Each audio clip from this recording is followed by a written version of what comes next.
Namaskar friends, this is NJ, your host on this channel.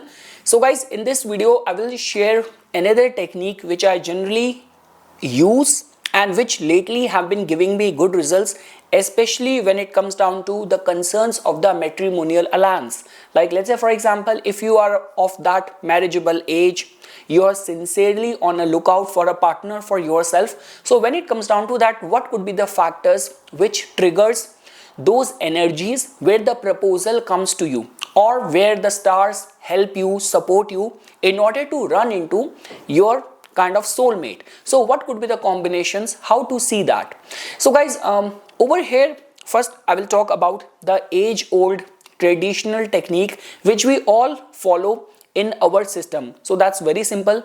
If a chart would come to me which is going to be of a male who is interested in a female, so the age old technique is that I will give attention to the 7th house, I will see the 7th lord, I will see for a man, in a man's chart Venus also becomes like a wife. So I will individually give attention to what is the state of the Venus. I will look at the dasha, that is dasha in any way activating the 7th house or the 7th lord. And let's say for example, if you follow Gemini Jyotish as well, so over there you will include the Dara Karaka as well in your analysis. And in the Gemini Jyotish, dasha runs of the zodiac sign. So all of that you will do.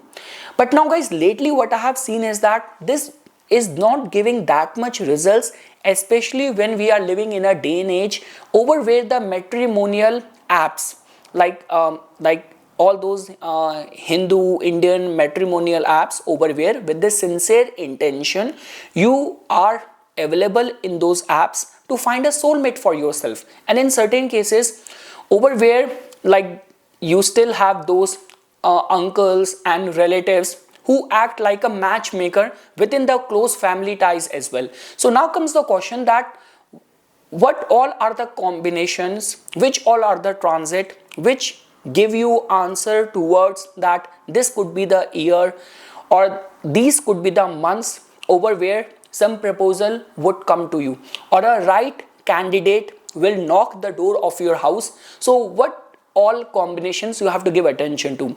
So guys, like I will first talk about the age old traditional system. So generally people say this thing that if Jupiter in any way, in any capacity is going to be giving aspect to your 7th house, because we know this thing that Jupiter has got additional aspect as well. Apart from the house where it transit, it can also impact the matters of the house with its 5th aspect, with its 7th aspect and with its 9th aspect. So simply put, Jupiter can influence the prospects of the 7th house either when it is transiting in the 7th house or when it is going to be transiting in the 11th house, because from there it will give its 9th aspect.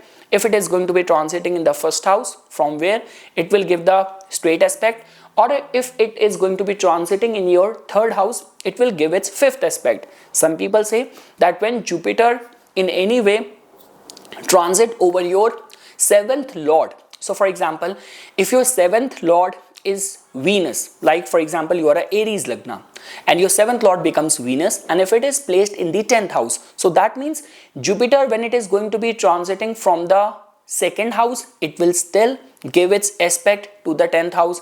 If it is going to be transiting in the 4th house, it will give its aspect to the 10th house where your 7th lord Venus is placed. Or if Jupiter is going to be transiting in the 6th house, then also it is going to be giving its 5th aspect to your 7th lord Venus which is placed in the 10th house.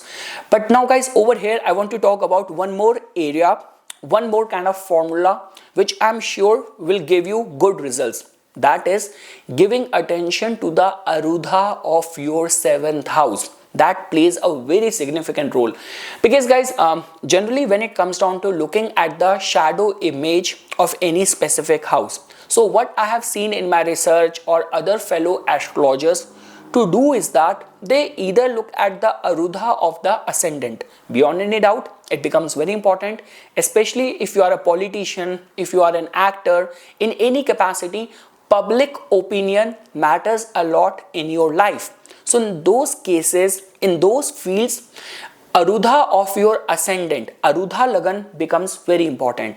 Along with that, some people also give attention to the Arudha of the 12th house. which is called as the Upapada Lagan. And the Arudha of the 12th house can also give you deeper insight. But now comes the question of the Arudha of the 7th house. So now guys, if you are using any of the good application, because in this one small video, I cannot even talk about the exception. The general thumb rule for finding out the A7 or the Arudha of the 7th house is very simple. Wheresoever your 7th lord is placed in the chart, you have to go that many places from that house. So for example, if your 7th lord is placed in the 11th house, that means it has gone 5 places ahead of it. So that means your A7 pada, if you need to find out, so if your 7th lord is placed in the 11th house, you have to go now 5 places ahead from the 11th house. So then you will reach the 3rd house. So that means if in someone's case, if the 7th lord is placed in the 11th house, 5 places ahead of it, from there you will go 5 more places, you will reach the 3rd house. That means for this person, the A7 is in the 3rd house.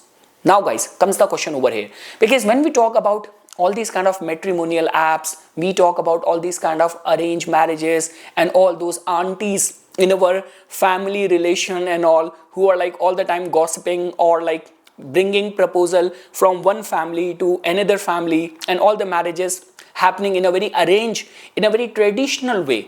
So over here guys, what happens is that wheresoever your A7 pada is going to be, somehow there is a shadow of that matrimonial information which is rooted, which is consolidated over there. And you will see that if planets which are capable of giving you either marriage, which is the planet Jupiter, in certain cases Saturn also becomes very important, because Saturn also can give you lifetime commitment, lifetime responsibility or lifetime relation.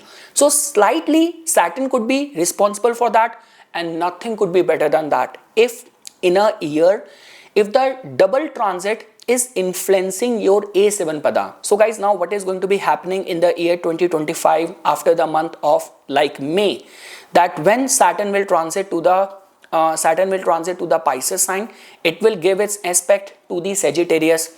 And when Jupiter will transit to the Gemini sign, it will also give its aspect to the Sagittarius. Now let's say for example, if your A7 pada is in the Sagittarius, then it's a sure shot possibility that this year matrimonial proposal will come to you. Or if let's say for example, your A7 pada is placed in the Gemini, where Jupiter is going to be transiting, then there is a high possibility that the matrimonial proposal will come to you. Because guys, what I have seen in my research is that A7 pada plays a very important role in such a way that it creates that hype, it creates that curiosity, like in whichever community or society you are living in, somehow people are going to be interested in you, or your presence is going to be felt, your presence is going to be known. And I guess guys, that is what happens even in the artistic and the creative world as well. Like someone who's doing a good job, someone's work is creating that noise, creating that buzz, and when the right time comes, the talent agencies who are scouting for the talent, they're gonna pick that person up. So that is what I'm trying to say. So guys, based on my understanding, I have generally seen one way of looking at when the matrimonial proposal comes to you. One approach of looking at is that when your 7th lord is activated in the dasha, or in any capacity, Jupiter is either influencing the 7th house, Jupiter is influencing the 7th lord, or in a man's chart, Jupiter is influencing or aspecting the Venus. But along with all of this, my recommendation that start blending the A7 pada in your analysis. And let's say for example, the situation and the scenario which I explained. If the year's double transit is influencing, double transit of Saturn and Jupiter is influencing in any capacity your A7 pada, A7 house, or Jupiter is transiting over your A7 pada, A7 house, then there is a high possibility that in this year, if you are of that marriageable age, if you are willing, on a lookout for a partner, your dasha is also promising it, then I can assure you that the matrimonial proposal, a relevant matrimonial proposal will come to you, and the chances of getting married is going to be very high. So guys, in this video, in brief, we only looked at the A7 pada.